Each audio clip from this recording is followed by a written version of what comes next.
welcome back to my Transformers Prime episode reviews.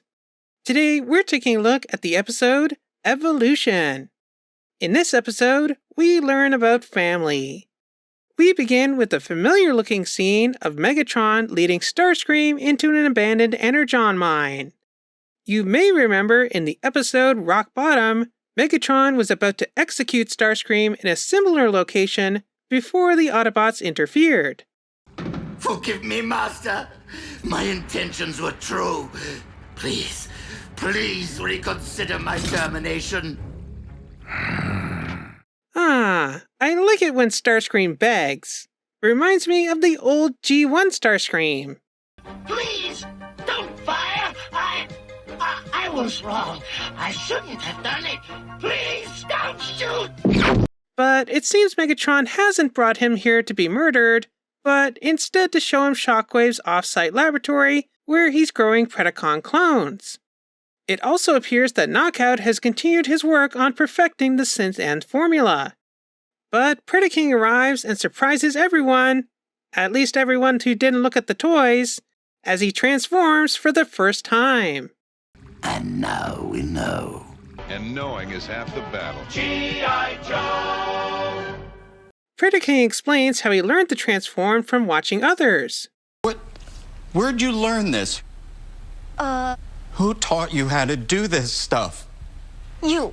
All right. I learned it by watching you. And now I know. And knowing is half the battle. G.I. Joe! Back at the Autobot base, it seems Ratchet is also working on the synth-end formula, and Ultra Magnus doesn't seem to be getting along with his subordinates as well as he'd hoped.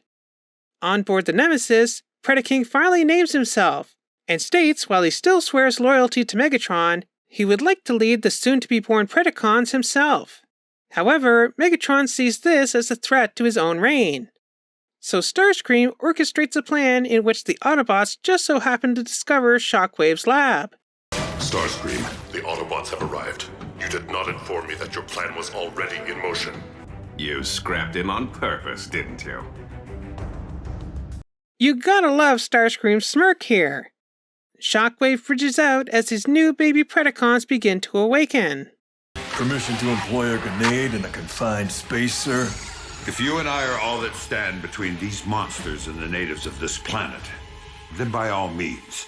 Hey, as a fellow beast, I take offense to that. After all, these are baby Predacons. You don't know if they're evil or not yet. And I don't like how Magnus insinuates that all beast formers are monsters. So the Wreckers murder the infant Predacons in their stasis pods, as Predaking arrives to find the horror of his own kin slaughtered. Who's this guy? The very same who has previously allowed you to live, but will not today. He's the Predacon. Good thing Predaking's faction symbol looks like his face. Imagine if they used the original Predacon faction symbol instead. They would think that he's Waspinator or something. So, Predaking battles Ultra Magnus and Wheeljack, and I must say that this is a really good fight. Predaking proves that he's quite the formidable opponent, even in bot mode, without any combat training, going up against two Wreckers, and he's still holding his own against them, just going on instinct and fury alone. During the fight, Predaking destroys Ultra Magnus's hand, which, considering that he's played by Michael Ironside, I can't help but be reminded of his character from Starship Troopers, who was also missing a hand. Too bad it wasn't the same hand, it could have been an homage. Also, Predaking destroys the forge of Solus Prime, or at least its handle. Primus, you'd think that these ancient relics would be made of sterner stuff, and not so easily snapped in half by a Predacon. Then again, this is also the same show where we saw the Starsaber destroyed by a cheap Dark Energon knockoff. Too bad they can't use the forge to repair the forge, kind of like a reverse Thanos Infinity Stones situation. I used the stones to destroy the stones. Optimus arrives to rescue Magnus and Wheeljack, and they manage to escape just in time. Back home, Ultra Magnus learns about family. What could be greater than an army? Family. We are family. I don't have friends. I got family. And so, we end this episode with the Decepticons having successfully deceived Predaking into thinking that the Autobots destroying his family was entirely their own doing and happenstance. And we close out with Shockwave making an interesting discovery. Well, this was a pretty good episode of Transformers Prime. Honestly, I think this episode should have been called Family, not Evolution.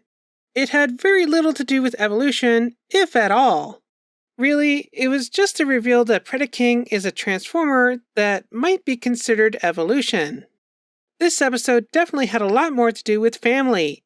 Ultra Magnus learning a little bit about what it means to be part of the Team Prime family, as well as, of course, Predaking losing his own Predacon kin, thanks in part to whom he thought was his Decepticon family, as well as, of course, the unsuspecting lured Autobot scapegoats. I feel sad for Predaking. He just wanted to have more bots like him around. I know the feeling well. I honestly don't think he would have betrayed Megatron. He probably looked up to him and Shockwave as father figures. It felt a little too paranoid of Megatron to suddenly want to flush all their hard work down the exhaust port just because he felt threatened by Predaking revealing himself to be more than just the mindless beast that they thought he was. After all, Megatron did have a ship full of Insecticons once. And I seem to remember just one of them giving him a hard time before. Are you seriously going to tell me a bunch of dragons and griffins and other fantastical creatures would pose such a great threat to his ego? I don't think Prime Megatron and Beast Megatron would get along very well. Well, what about you? What did you think of this episode of Transformers Prime? Let me know down in the comments. Remember to like, subscribe, and do all that other fun stuff. And I'll see you back here next time for the next episode of Transformers Prime -1. See you then!